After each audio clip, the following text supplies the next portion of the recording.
What if a building wasn't a static, permanent monument, but a living, breathing entity that changed with the seasons and honored the imperfections of its materials?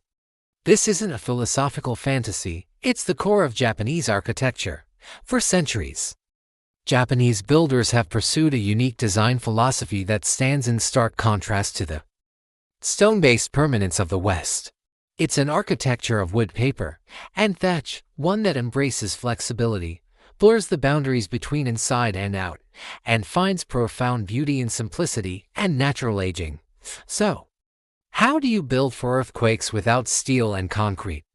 What is the secret to creating a room that feels both enclosed and open to the garden? And what can a weathered, moss-covered stone lantern teach us about beauty? In this video, we'll journey into the world of Japanese architecture.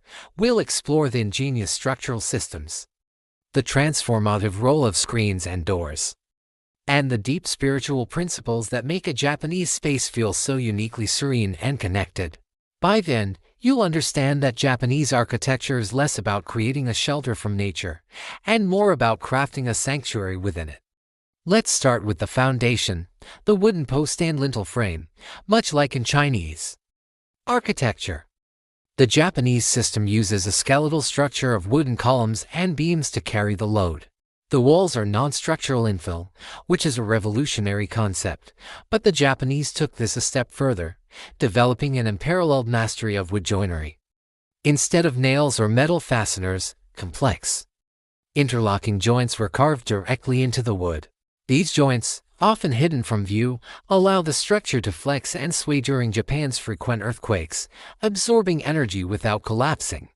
This is a principle of resilience through flexibility, not brute strength. The most iconic example of this engineering prowess is the pagoda. These five-story towers, like the one at Tuji Temple in Kyoto, have stood for over a millennium despite countless earthquakes. Their secret is a central pillar, or shinbashira, which acts like a massive pendulum, swinging counter to the building's sway and stabilizing the entire structure. A pro tip for understanding this system is to look for the exposed timber frame. The structure is the decoration. Now, let's step inside. The most transformative element in a traditional Japanese interior is the movable partition. The fusuma is an opaque, sliding door that redefines rooms. The shoji is a translucent screen, with a wooden lattice covered in washi paper that diffuses soft, gentle light throughout the interior. By sliding these panels open or closed, you can instantly transform a large, open hall into a series of small, intimate rooms or connect the entire interior to the surrounding ingawa veranda and garden. This creates a fluid, flexible space that can adapt to different needs, times of day, and seasons.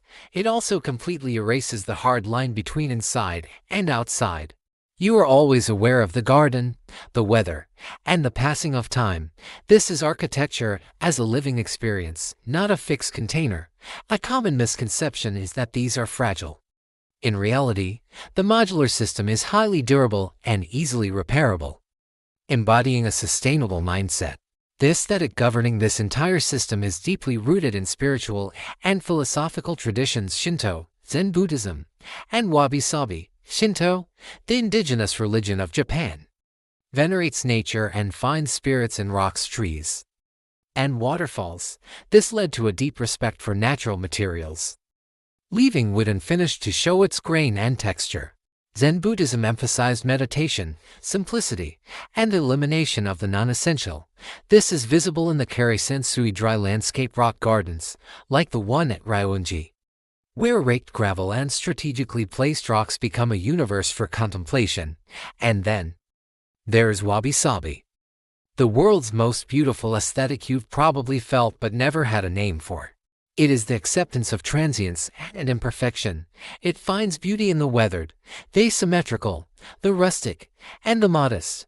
A cracked ceramic bowl repaired with gold kintsugi, a moss-covered stone in a garden, the irregular texture of handmade paper. This is wabi-sabi. It teaches us that nothing is perfect, nothing is finished, and nothing is permanent. This traditional wisdom has had a monumental impact on the modern world. In the 20th century, the metabolist movement envisioned cities as living, changing organisms with massive central cores and plug-in Replaceable units, a direct translation of traditional flexibility into a futuristic megastructure. More profoundly, the work of Tadao Ando uses modern concrete not to mimic old forms, but to reinterpret ancient principles. His buildings create profound sequences of space and light, framing views of nature and creating contemplative interiors that feel deeply spiritually Japanese, even while being constructed of brutalist concrete. To summarize the key takeaways: 1. Japanese architecture is a flexible, wooden post-and-lintel system designed for resilience and adaptability. 2. Movable partitions fusuma and shoji create fluid, multifunctional spaces that blur the boundary between interior and exterior. 3. Its aesthetic is governed by Shinto, Zen, and wabi-sabi, a deep reverence for natural materials, simplicity, and the beauty of impermanence. And 4. These ancient principles continue to powerfully influence modern and contemporary architecture worldwide. Now I want to hear from you in the comments below. Which principle of Japanese architecture resonates most with you? Is it the flexible space, the connection to nature, or the calming acceptance of wabi-sabi? How could you incorporate a touch of this philosophy into your own living space? If this journey into Japanese design has brought you a sense of calm and inspiration, please give this video a like and subscribe to Smithage for more content that explores the soul of architecture.